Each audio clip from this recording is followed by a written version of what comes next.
ঋণগ্ৰস্ত হৈছে এবাৰ ৰাজ্য চৰকাৰ। কিমান বৃদ্ধি পালে অসমৰ ঋণ? ঋণৰ টকাৰে কি কৰিছে ৰাজ্য চৰকাৰে? কিয় অসমক ঋণ দি আহিছে কেন্দ্ৰই?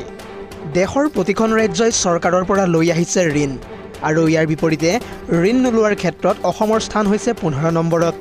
ঋণৰ শীৰ্ষত প্ৰথমতেই আছে তামিলনাডু।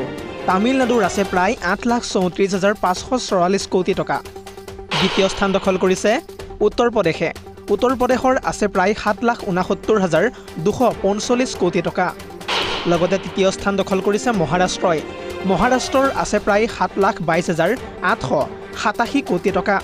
আৰু ইয়াৰ বিপৰীতে ঋণ লোৱাৰ ক্ষেত্ৰত অসমে স্থান দখল কৰিছে 15 নম্বৰত।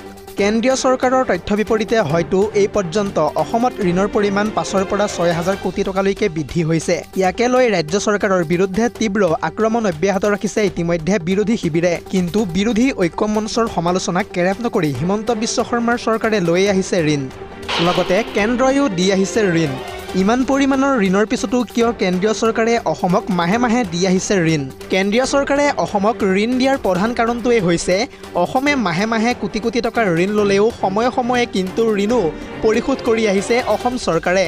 ইয়াৰ লগতে সমানে সমানে ঠিকেই ৰাখিছে GDPৰ স্থিতাৱস্থা। ইতিমধ্যে বিত্ত বিভাগে কি তথ্য দাঙি ধৰিছে চাওকে আমাৰ এক্সক্লুচিভ প্ৰতিবেদন। 2016 পৰা 17 বৰ্ষত অসম চৰকাৰে ঋণ লৈছিল 5,649 কোটি টকা, আৰু তাৰ বিপৰীতে পৰিশোধ কৰিছিল 2,994 কোটি টকা।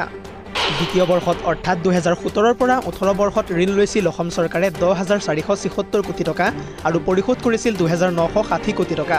তাৰ বিপৰীতে 2018 পৰা 19 বৰ্ষত ঋণ লৈছিল অসম চৰকাৰে 14,004 কোটি টকা, আৰু পৰিশোধ কৰিছিল 4,858 কোটি টকা।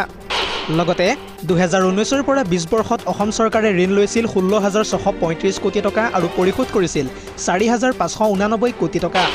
লগতে 2020 পৰা 21 বৰ্ষৰ ভিতৰত অসম চৰকাৰে ঋণ লৈছিল 18,807 কোটি টকা, আৰু পৰিশোধ কৰিছিল 3,570 কোটি টকা। আনফালে 2021 পৰা 22 বৰ্ষৰ ভিতৰত অসম চৰকাৰে ঋণ লৈছিল 16,548 কোটি টকা, আৰু পৰিশোধ কৰিছিল 5,177 কোটি টকা। তাৰ বিপৰীতে 2022 পৰা 23 বৰ্ষৰ ভিতৰত অসম চৰকাৰে ঋণ লৈছিল 21,602 কোটি টকা, আৰু পৰিশোধ কৰিছিল 4,863 কোটি টকা।